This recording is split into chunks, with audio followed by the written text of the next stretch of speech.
Hello, Hollywood Times viewers. Today we are here with, of all things, Google's #1 entrepreneur coach, Bri Seeley. Hi, Bri. How did you get that title?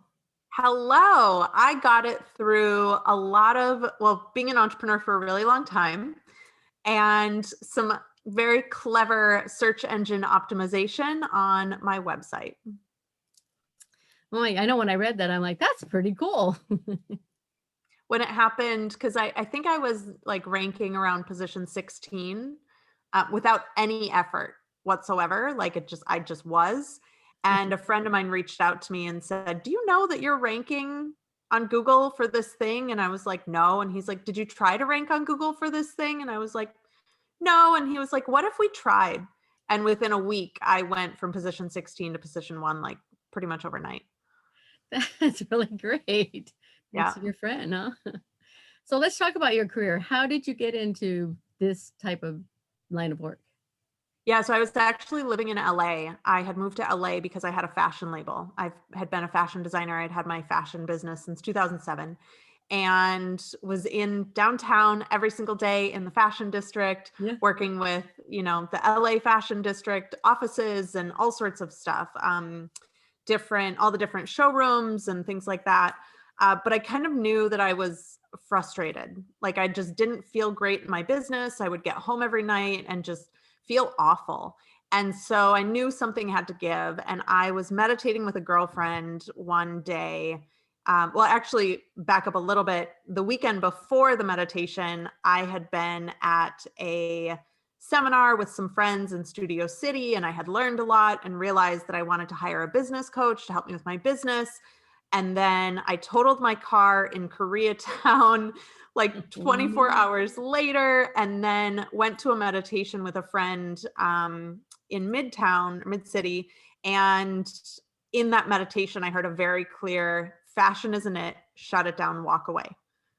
And I was like, okay, to be fair, right? I had already been frustrated. And so that was kind of like my permission slip to be like, it's okay to not do the thing anymore.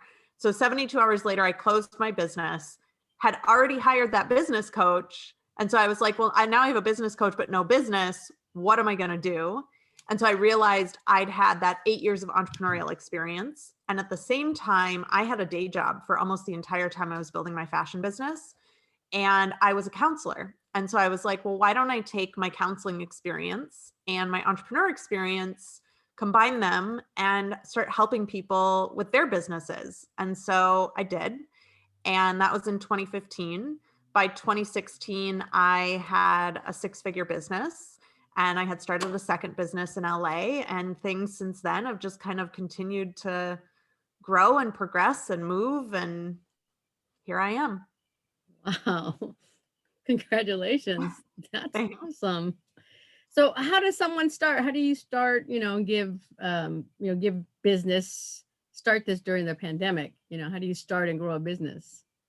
So the first thing I always recommend for people when they're getting ready to start a business, whether it's during a pandemic or not, is to really identify, like really do a self inventory, right? So identifying your core values, what's important to you, what your skill set is, how you can provide value to other people's lives. Because if you build a business that doesn't work for you, which is exactly why I think my fashion business had to end, was because my top core value is freedom. And for anyone that's been in the fashion industry, it's not very free. One of my sewing machines alone, I think, weighed 500 pounds. So for me to be able to like go where I want, when I want, where I want, and do what I want, like I just didn't have that freedom. And so I really encourage people, like, make sure if you're going to take the time and energy to build a business that's going to fit with your lifestyle rather than trying to fit your lifestyle into a business that's just not aligned. Wow. I mean, you make it sound so easy. I mean, that's just the first step, right? Yeah, when but that's I the hardest part. I mean, that the commitment part is the hardest part. I talk to so many entrepreneurs every single week who have been thinking about their businesses for a year, 2 years, 5 years, sometimes even 10 years. and Wow. being unable to like take that first step for that long. So I know it's that the beginning part is some of the hardest stuff, and doing those assessments and those inventories of you and what you need and how you're going to provide that as value to the world is difficult. And then, once from there, obviously you go into writing a business plan. What are your streams of revenue? How do you bring in money? How do you market it to people? How do you share the value with other people? There's a lot more that goes into it, but those first steps, I think, are really the fundamental building blocks. And if you don't have those, it's like building a house of cards. Oh my goodness. So, what are the 5 common reasons business fail and how do we avoid it? Yeah, so one of them is that people don't know how to be entrepreneurs. Okay. So a lot of people leave corporate thinking like, oh, I can do this for myself. But they don't understand that when you don't have someone who's holding that big vision for you, telling you what you need to do every day, you have to start doing that for yourself, right? You don't have a boss keeping track of things for you. You have to be the driving force for your business. So that's one thing. A lot of people don't know what to do in their business on a daily basis. Another thing is they don't do market testing and market research. And so I think it's around like 40 or 45% of businesses never find customers for their business. And it's not because there aren't people out there that need their business. It's that they just haven't gone out and done the work to figure out what like the main problems are for that customer and then how to position themselves in that spot. A lot of people don't know cash management. They Yeah. think that if money comes into their business, that it's their, like, they just get to spend it or do whatever they want with it. And it's like, no, you have to set aside 30% for taxes. You need to set aside 15% for incidentals. You have to figure out how to pay yourself, right? Like there's legalities that come along with cash flow management. You don't just get to like bring it in and then immediately go spend it on whatever you want to spend it on.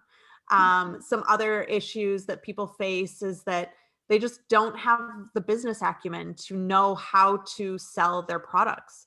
A lot of this was a huge problem when I was a fashion designer. I didn't want to do sales. I thought like, well, my stuff's so good, it'll just sell itself. But if people don't know about you and you haven't put yourself out there in front of them, they can't buy from you. So there's a lot of intrapersonal skills that go along with entrepreneurship that people just, you don't see. And so you don't account for them. And the part of the reason I teach both business plans and personal success plans is that if you become like the missing link or the weak link in your business can't be successful. And so I always say like, yes, have a business plan, know your marketing, know your revenue streams, and also know yourself, your habits, how you're taking action in your business every day, because it's a combination of both. And do you offer to your clients learning classes? Do you have them go to college to learn stuff? I mean, it doesn't come natural to us, right? There's some people that it comes naturally to. Okay. I was blessed in that like my mom was an entrepreneur, and so I grew up seeing business acumen at a Nice. very young age. But one of the hardest things is most colleges don't teach entrepreneurship. Even a lot of the business classes don't necessarily teach you what you need to know in order to run your own business. Got And it. so one of the things that I do is I have programs, which are all also combined with mentorship as well. Because one of the things that I found is that people will go out and purchase programs, but unless they have someone that they're accountable to, they don't actually do the programs or they don't actually do the courses. I get that feedback a lot from people. Well, I've bought courses in the past and I just haven't been able to do them. And I'm like, what accountability was paired with them? Well, if there's not accountability, who are you showing up for? You haven't been able to show up for yourself for however long. Is that really going to change with you buying a new course? Probably not. So all of my programs come with my mentorship, and I have an assistant that does mentorship as well to make sure that you're actually moving forward with the things that you say you want in your life and business. Well, that sounds great. Yeah, we kind of all need that. Kind of get stuck in the Totally. mud. The entire reason I was able to grow my business in 2015 was because I'd hired that coach to help me. And I actually she and I haven't talked in a few years, and I emailed her about a year ago and I was like, I just want to let you know that my business is still successful today in 2019 because of the work we did together in 2015. So like I made that one-time investment to get help that one time, but that one investment has been what's sustained my business for 6 years. Oh, yeah, that's something. I also read about, women that in corporations that they leave, the workforce. Why is that? Have you kind of pinned that Yeah, down? I've been having a lot of conversations with women throughout the pandemic about what's going on with them. And a lot of women have started businesses during the pandemic, which actually really surprised me because the world's in such flux. Like it would terrify me to start a business during the pandemic, but there's hundreds and hundreds of women. In fact, business applications, I think the Small Business Administration put something out that business applications are up 86%, or they were up in Q3. And so there's a lot of women that are turning to entrepreneurship because corporate can't give them what they need, like I mentioned earlier, to fit their lifestyle. So especially now, as kids are learning from home, people need to be there to help the kids learn from home. It's just not a feasible environment to be going to a corporate office every single day any longer. And I think that women are frankly just done with it. So I've talked to a lot of women that said, either my job was on the line because of the pandemic and I had no choice, or I didn't like the lifestyle of working in corporate anymore and I just needed to create my own path forward. Wow. So what are some of the, work that women that you talk to want to go into? What is it that they want to do that you hear the most of? I mean, a lot of the women I've talked to are really interested in building location independent businesses, Mm, which of course fits very well with what's going on with the pandemic, right? right. Since the pandemic began, I've lived in 3 different places. I was in Manhattan when it started. I went to Minnesota to be with family for 4 months, and then I relocated to Tulsa. And in that time, I had no change in my business whatsoever. I had no blips. I had like nothing changed in my business, and I was able to go wherever I needed to go to be safe and healthy. Right. So a lot of women are really turning towards location independent businesses that are more flexible in terms of their time commitments to, be with their family, or they can run them from wherever. So there's a lot of women starting online businesses because I've been personally running my business from Zoom for the last 6 years, which is Wow. fantastic. It lets you serve a huge population of people that aren't necessarily in your immediate vicinity, and just gives you so many more options in terms of how you show up in your business and the time flexibility it gives you. See, I'm just learning about Zoom now because of the pandemic, and it was always just phone calls, talking on the phone, interviews, or if you're out at an event, you're doing red carpets, and so you miss that. So I didn't realize Zoom has been around. You said 6 years you've been using it? I think I started on Google Hangouts. And so Okay. I think I transitioned to Zoom, might have been 2017 that I transitioned to Zoom. I'll be darned. Yeah. So it works for your business, which, I really, enjoy using it too. So Well, and it's great for me. I've had clients in Germany, England, South Africa, wow, Australia, New Zealand. Like and even I've been to like Bali, like I travel all over. And so my business comes with me wherever I am. And then I get to meet my clients wherever they are. that's great. And I heard you mention Tulsa, Oklahoma. What takes you to Tulsa, Oklahoma of all the Yeah. places? So when I was in Manhattan, knowing that I kind of wanted to get out, Yeah. um, the 6 weeks that I was like in heavy quarantine there Yeah. were just, it was hard. It was really, really, really hard. Especially I live alone with my cat. Like I had no human connection. Oh, And wow. so a friend of mine found this article in the New York Times about just alternate options for people that are remote workers. And so one of them was a program called Tulsa Remote. And basically, Tulsa is paying remote workers $10,000 to relocate to the city for a year. Oh, that's And nice. so I applied in April thinking like, well, I don't have anything to lose. So like, why not? I've lived all over the country. I've lived in different countries and kind of live anywhere. Yeah. I'll give it a shot. And so became a semifinalist, visited Tulsa, was like, actually kind of cool That's here. cool. Like Yeah. I could live here. And so I moved here September 1st. So it's been around 5 months, and so far so good. I got a car again, which I was very staunchly car free for 2.5 years and like Good for convinced you. I would never have a car again. Right. Got a car, got a Vespa, live Nice. See? really nice place with my cat, and enjoying the people here immensely. The people are just incredibly kind and generous here. Aren't Um, they? Yeah. Yeah. My dad's from Oklahoma, so we spent many times in different cities in Oklahoma, and we really enjoy that. We've got some family members there. I So had that's why I was never, asking you about Tulsa. yeah, I'd never been before. So I'd driven through the Panhandle twice on road trips Right. from LA to Minnesota. Okay. And that was it. So I'd been in Oklahoma all of an hour and a half before I decided to move here. What does your family think? My mom thought I was nuts at the beginning. In fact, she was like, "You're not doing that." And I was like, "I think I'm doing it." And she was like, "No, you're not doing that." And then we kind of sat down and had a heart to heart about it. But yeah, I mean, the hard part is right now, I'm 5 months in, I have 7 months to go. People keep asking me, are you going to stay? What are you going to do? I'm like, I have no idea. I don't know. I don't know if I'm committed to staying. I might stay longer than the year just because I would like to experience Tulsa not during a pandemic. Yes, that's true. I feel like I haven't been able to give it a full shot Right. because of the pandemic. Yeah. But we'll see. I'm also open to having a home base here and traveling because Good. again, as long as I have my laptop, I have my business and I'm good to go.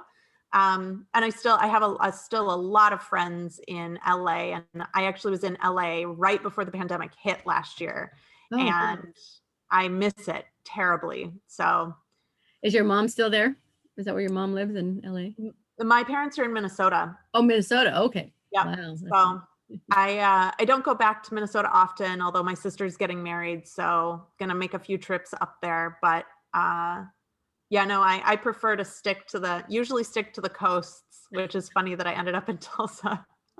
Right, kind of in the middle. Well, how about Florida? Have you lived in Florida at all? Since that's a That lot is of the coast. one corner of the country I have not lived in. Mm. I don't know if I'm open to living there. Although never say never, because I didn't think I was open to living in Tulsa, and here I am. So maybe Florida's next. I don't know. Well, see if you can get Clearwater. Clearwater is beautiful. The weather's not too bad, and then if a hurricane's coming, you can always get out, and take your True, business. true. So Clearwater's an amazing place. I also have a ton of friends, randomly enough, in St. Augustine. Yeah, I love it there too. Yeah. Well, Who there you knows? go. Maybe I'll go for a visit. Maybe they'll develop up a grant and they'll pay me to move there after living here. Just kidding. See, that's going to be your next goal is to get these grant programs for all of us who want to do stuff like that. That sounds amazing. How did you find out about the grant? Did you say? My friend Mark read about it in the New York Times. And Oh, so then he sent it to me, and he sent it to me specifically over all of his other friends, because all of his other friends would have been like, "Are you crazy? What are you thinking? Why would you move to Tulsa?" But he sent it to me because he knew I'd be like, "Yeah, you should apply for that." And of course, then I followed it up with, "And do you mind if I apply too?" So my friend Mark lives just 6 blocks away, and he moved here from Manhattan. And then my friend Nikki also moved here from Manhattan, and she lives about 5 blocks away as well. well, isn't that something? The New Yorkers have gone to Tulsa. Who knew? I say to Nikki Pandemic. all the time, I'm like, if we had talked to our past set, like our year ago selves, Yes. and said like, "Hey, in a year you're going to live in Tulsa," I was like, what do you think our past selves would have said to us? Like, "You're crazy. We're not leaving Manhattan. What are you thinking?" Did you fall on your head? Yeah. Oh my goodness.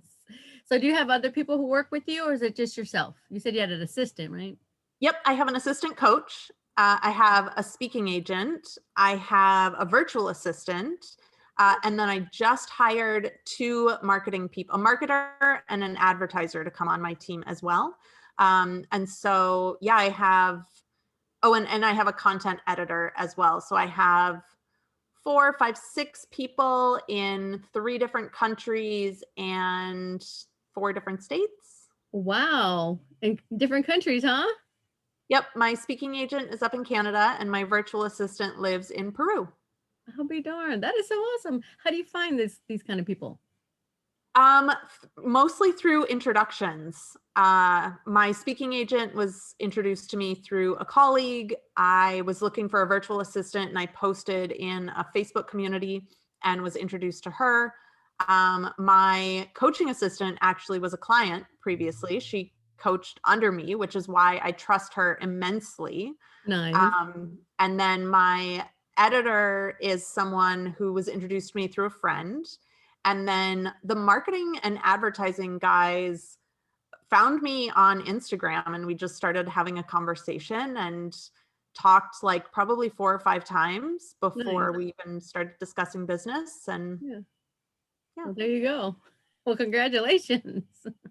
Yeah, the whole digital world to me, like being able to connect with people and find team members or, clients or whatever is just so, it's just so normal to me. I feel like my entire business is online. And so connecting with people and bringing people onto my team that I've never met doesn't feel weird to me. I know it's weird to some people, or like even, clients hiring me have never met me before. But it feels so normal and natural to me to be able to run everything online. And then of course, once the pandemic hit, it was so nice to be like, oh, nothing is changing in my business whatsoever. Yeah. Wow. Now you said your mom was an entrepreneur. What advice did she give to you? Do you take with you? I think her advice was don't become an entrepreneur. I knew that was coming.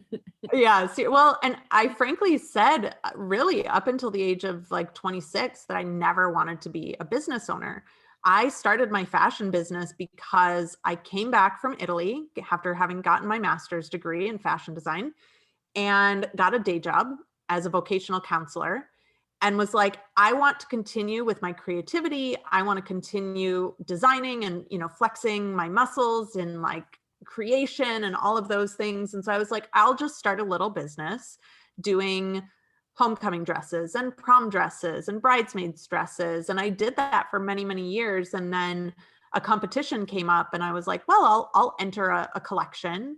And just little by little by little, then I was invited to the largest trade show in America. And I was invited to participate in a fashion week where I won the fashion week and got picked up by Zappos.com and started dressing Toni Braxton. And just like, it was completely on accident. Like I never wanted to be an entrepreneur. And then all of a sudden here I am with this amazing fashion label doing all these amazing things, kind of looking back, being like, wait a minute. What happened? I thought I said that this was not the life I wanted. But then too, the deeper I got into it, the more I was like, I don't want to work for anyone else. I don't want my time to be controlled by anyone else. At the time in 2014, I was working part-time for my employer and they emailed me out of the blue and said, either you become a full-time employee again, or we're cutting your pay in half. And I was like, I don't want either of those things. And so I was like, I want to be able to control my hours. I want to be able to control how much or how little money I make. Like, I want to be able to control my life. I don't want someone else to tell me. Sorry about my cat. I don't know if you can hear. No, I saw him or her jump off the chair. I'm like, oh, it's beautiful. It's like is it an orange tabby or? Yeah, she's an orange. She's part Maine Coon as well. And Maine Coons are notorious for being very vocal. And she just runs around the house all day screaming. So there's nothing I'm like, well, hopefully we'll hear her. It's beautiful when she jumped there. Yeah, she's a good one. So I just knew that I wanted control of my life. And that's kind of why I kept taking those steps. And I even had a few moments where I thought I was going to close down my business and no one would hire me anywhere because I was overqualified for everything. And so I just took it as a sign that I was like, all right, I guess I'm supposed to continue being an entrepreneur. Yeah. Well, there you go. Yeah, because I see the thing in your background. What do they call that where you put your clothes? Dress form. Yep. I'm like, okay, she's got that there. So Yep. do you still sew anyways, or and just design just to, as a passion? Periodically, not often anymore, but like last winter, I did make myself a new winter coat. And a friend here in Tulsa commented on something and was like, does anyone know anyone that can help me, fix some curtains? And I was like, come over, I'll do it for you. I'm like, usually I say no to everyone that asks me these questions, but like, I'll do it for you. So periodically I bust it out. I actually have, that parable about how the shoemaker's kids always have holes in their shoes. Yeah, that's my wardrobe right now. I have an entire stack of things that needs to be like fixed or altered or fitted, or the zipper broke, or, I won't fix my own stuff. I have to take it to someone else. That's something like my ex-husband was a carpenter, and anything that needed to be done around the house, he wouldn't do it. I'm like, what's wrong with you? It's something, right? Mm-hmm. Well, there you go. Well, yeah, it's because of your, what you do now. It's like, why do I want to go back and do that when I put a lid on it, so that kind of makes sense. Well, and when I want to sew things that are creative and that I enjoy and that are fun and, like expansive and playful. And so like the winter coat last year was this beautiful purple wool with Ooh, a mink collar on it. Like wow. I repurposed this like vintage mink that someone had gifted me. So I want to make fun stuff like that. I don't want to replace zippers on jeans or shorten my sleeves on my new suit jacket. Like that's not fun to me. No. Yeah, that makes sense. So for our listeners, what advice do you have? How can they, get in touch with you if they want to, this is the time to go for it, folks, and become your own entrepreneur. How can Yeah, they reach the best two places to find me are either on my website, which is my name, briseeley.com. You can find all my offerings. I have some free trainings, all sorts of things on there. And then the other place, if you actually want to talk to me, is on my Instagram. So again, my Instagram is Bri Seeley. If you do connect with me on there, please send me a DM. I have conversations with people in my DMs all day, every day. I voice memo people constantly in my DMs. So come say hello. Don't just follow me and linger. Actually come have a conversation with me. I want to meet you. And then I think the biggest piece of advice for anyone that's thinking about starting a business would be to just do it, to like really look inside and remember how capable you are, how much you've created in your life up till this point. And starting a business can be scary, but it doesn't have to be scary. If you get people on your side, a community, a mentor on your side to like really rally around you and support you, it can actually be a really fun, expansive experience. Peaches wants to say hi. This is Peaches. Hi there, Peaches. Beautiful. She's my Look at baby. that coat. She also just likes to sit on my lap all day, every day. That's So mommy. we've been together 14 years. So 14. Wow. And yeah. where did you find each other? When I lived up in near Seattle, I was nannying for a family, and they had an outdoor cat who was just perpetually pregnant. And I went out on the back porch one day, and Peaches and then her sister Oliver, who I also had, were just these teeny, teeny, teeny, tiny little orange fluff balls. And so I brought them both in. Oliver was with us until 2018. And then she had such severe anxiety that she had to be put down. But yeah, they're my little ride or die. She goes everywhere with me. She's my therapy animal. She does good. She travels well. For the most part, yeah. Sometimes I have to give her a little sedative when we're driving, but for the most part, she does pretty well. As long as she's with me, she's usually pretty happy. Oh, she's beautiful. Well, thanks for sharing. Yeah. Well, we appreciate you taking the time, and we'll make sure that we get up all your information for our readers and viewers to connect with you. Awesome. Thank you so much for this. I appreciate it. It's nice to reconnect with my LA roots. Yeah, and enjoy Tulsa as much as you can. Thank you. Okay. So